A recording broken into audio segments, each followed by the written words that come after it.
शरद पवार तो कहते हैं कि मैं तो बीजेपी के साथ जाने के लिए तैयार नहीं था, मेरे ये करने की वजह से शिवसेना और बीजेपी में दरार पड़ी और उसका फायदा अपोजिशन पार्टीज को हुआ। तो उनके हिसाब से ये एक तरीके से उनकी एक चाल थी और जिसमें बीजेपी फंसी। देखिए, वो नई नई बातें बताते, उन्होंने एक दिन ये बोल दिया कि राष्ट्रपति शासन उठाना था इसलिए मैंने ये किया, ये कहा ना उन्होंने। अब मैं आपको उसकी सच्चाई बताता हूं। आपको सच्चाई चाहिए तो बता ही देता हूं। जी बिल्कुल, बताइए। आपको थोड़ा और सच बता देता हूं जो मैंने रिजर्व में रखा था। राष्ट्रपति शासन लगाने का आइडिया ही शरद पवार जी का था। शरद पवार जी ने कहा कि देखो, मैं इतने जल्दी यू टर्न नहीं ले सकता, आप राष्ट्रपति शासन लगाइए। राष्ट्रपति शासन लगने के बाद मैं महाराष्ट्र का दौरा करूंगा और फिर मैं यह भूमिका लूंगा कि महाराष्ट्र को स्टेबल गवर्नमेंट चाहिए, इसलिए हम बीजेपी के साथ जा रहे हैं और फिर अपनी संख्या हो जाती है तो ऑटोमेटिक राष्ट्रपति शासन उठ जाएगा। इतना ही नहीं, मैं उसके आगे बढ़कर बताता हूं कि राष्ट्रपति शासन जब लगता है तो एक एक पार्टी को लेटर देकर पूछा जाता है कि आप सरकार बनाओगे क्या, आप सरकार बनाओगे क्या। तो वैसा ही लेटर एनसीपी को दिया गया और हम सरकार नहीं बनाएंगे। ये जो एनसीपी का लेटर था ये मैंने टाइप किया था, ये मेरे घर पे टाइप हुआ था और उसके ऊपर पवार साहब ने उसमें कुछ करेक्शंस बताए थे। उस करेक्शंस को एग्जीक्यूट करके वो पत्र एनसीपी का दिया गया कि नहीं, हम भी सरकार नहीं बनाना चाहते, तब जाकर राष्ट्रपति शासन लगा था। तो इसलिए देखिए, पवार साहब बड़े आदमी हैं, बड़े नेता हैं, वो अलग अलग प्रकार की बातें कहते। सच बात यह है कि जब हमारे साथ शिवसेना ने विश्वासघात किया, हमारी पीठ में खंजर भोंका, उस समय पवार साहब ने ही हमारे साथ बातचीत की थी। पवार साहब ही हमारे साथ सरकार बनाना चाहते थे और फिर जो हुआ वो आप सबने देखा। तो आज की स्थिति में आपने पवार साहब का बदला पूरा किया, ये आप कह सकते हैं। आपने क्योंकि पहले कहा था कि हमें उद्धव ठाकरे का बदला लेना था, इसके लिए जो भी हुआ वो पिछले साल हो गया। देखिए, तो इस बार क्या शरद पवार के साथ बदला पूरा हो चुका है आपका? 2 जुलाई को जो हुआ। मैंने जरूर एक बार ये कहा था कि जो बदला है वो पूरा किया, लेकिन उसके बाद मैंने ये भी कहा था कि मेरे जैसे राजनेता को बदला लिया वगैरह ये शब्द ठीक नहीं है, ये गलत है और इसलिए मैंने किसी से बदला नहीं लिया। हाँ, ये जरूर है, जो लेजिटिमेट राइट मुझे लोगों ने दिया था, लोगों ने चुनकर बीजेपी शिवसेना को दिया था, लोगों ने लेजिटिमेट राइट टू गवर्न ये मेरे को दिया था क्योंकि मेरे नेतृत्व में चुनाव लड़ा गया था। और जब लोगों का राइट छीनने का काम उद्धव ठाकरे जी ने किया तो लोगों का राइट उनको वापस दिलवाया और जिस सरकार को उन्होंने चुनकर दिया था उस सरकार को हमने वापस बिठाया, अब उसमें एक पार्टनर और लाए। तो क्या अभी भी शरद पवार के साथ बातचीत चल रही है? हम बार बार देखते हैं कि शरद पवार अजित पवार को जाके मिलते हैं, बातचीत होती है, कभी जाके पांव छू लेते हैं कि आप मान लीजिए, कुछ बातचीत चल रही है अभी या वो मामला अब खत्म हो चुका है? हमारे साथ शरद पवार जी की कोई बातचीत नहीं चल रही है, कोई बातचीत नहीं चल रही है।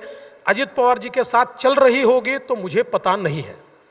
तो आज की स्थिति में आपका अलायंस अजित पवार के साथ में और उन्हीं के पास एनसीपी की कमान जाएगी, जिस तरीके से इलेक्शन कमीशन में शिवसेना का फैसला हुआ है। देखिए, कुल मिलाकर लोग कहते हैं कि बीजेपी ये इंश्योर कराती है कि पार्टी तोड़ो और पार्टी हाथ में ले लो।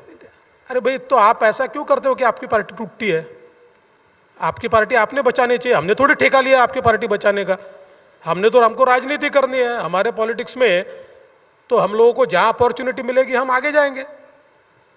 और यह बात पक्की है कि पिछले 20 सालों में इलेक्शन कमीशन ने जिस प्रकार के निर्णय दिए हैं, उन निर्णयों का आधार अगर हम माने तो मुझे लगता है कि एनसीपी का या अजित पवार जी का पलड़ा भारी है।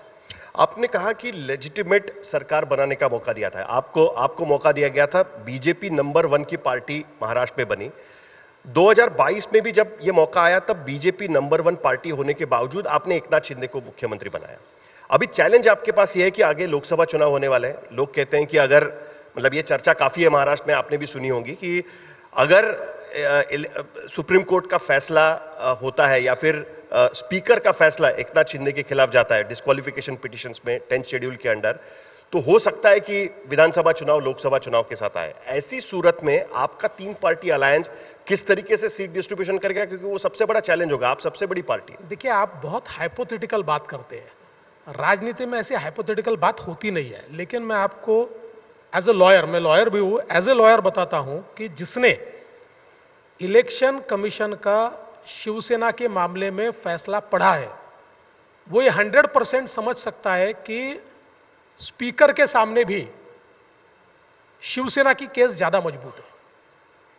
स्पीकर के सामने भी एकनाथ शिंदे जी की केस ज्यादा मजबूत है। ये तो क्या है कि जो शरद पवार जी का गुट है या उद्धव ठाकरे जी का गुट है, ये बार बार ये चीजें फैलाता है। क्यों फैलाता है? अभी कुछ लोग उनके पास बचे हुए हैं, उनको बचाना है, उनके मन में एक होप रखना है कि नहीं नहीं देखो ये डिस्क्वालीफाई हो सकते हैं और वापस हम आ सकते हैं। ये होप उनके मन में जारी रहे, इसलिए इस प्रकार की बातें फैलाने का वो प्रयास करते हैं। आप किसी भी अच्छे लॉयर को शिवसेना के मामले में इलेक्शन कमीशन ने दिया हुआ फैसला, सुप्रीम कोर्ट का फैसला, ये दोनों चीजें दिखा दीजिए, वो आपको 1 मिनट में बता देगा कि किसकी केस भारी है। सर, सुप्रीम कोर्ट के फैसले में जो कॉन्स्टिट्यूशनल बेंच ने फैसला लिया है, उसमें एक बहुत अहम बात रखी है उन्होंने कि 10th शेड्यूल में विप का फैसला कैसे करना है, उसका गाइडलाइंस उन्होंने एक तरीके से दी हुई, जो आज तक कभी हुई नहीं थी। उन्होंने कहा है कि पहले स्पीकर को यह तय करना है कि पॉलिटिकल पार्टी कौन सी है, और इलेक्शन कमीशन के फैसले के आधार पर वो तय नहीं हो सकता। जून 2022 में पॉलिटिकल पार्टी किसके हाथ में थी, उसके आधार पर यह फैसला होगा। ऐसे में स्पीकर के सामने चुनौती है, आप नहीं मानते? देखिए, स्पीकर इसमें क्या करेगा ये मैं प्रीएम्प्ट नहीं कर सकता। एज अ लॉयर मैं बोलता हूं कि मैं आपको वापस बोलता हूं साहिल जी, एक बार आप शिवसेना के मामले में इलेक्शन कमीशन ने जो फैसला दिया है उस फैसले को पढ़ लीजिए। उस फैसले में आपको जो स्पीकर फैसला कर सकते हैं उसके सीट्स उसमें आपको दिख जाएंगे, उसमें दिख जाएंगे। आखिर स्पीकर ने क्या फैसला करना है तो स्पीकर को तय करना है। और मैं तो ऐसा कहता हूं कि ऑनरेबल सुप्रीम कोर्ट ने इतना वाइड पावर दे दिया है स्पीकर को कि नाउ ओरिजिनल पॉलिटिकल पार्टी भी स्पीकर को तय करना है, उस पॉलिटिकल पार्टी का व्हिप वैलिड कौन है ये भी स्पीकर को तय करना है। तो मुझे लगता है स्पीकर करेंगे।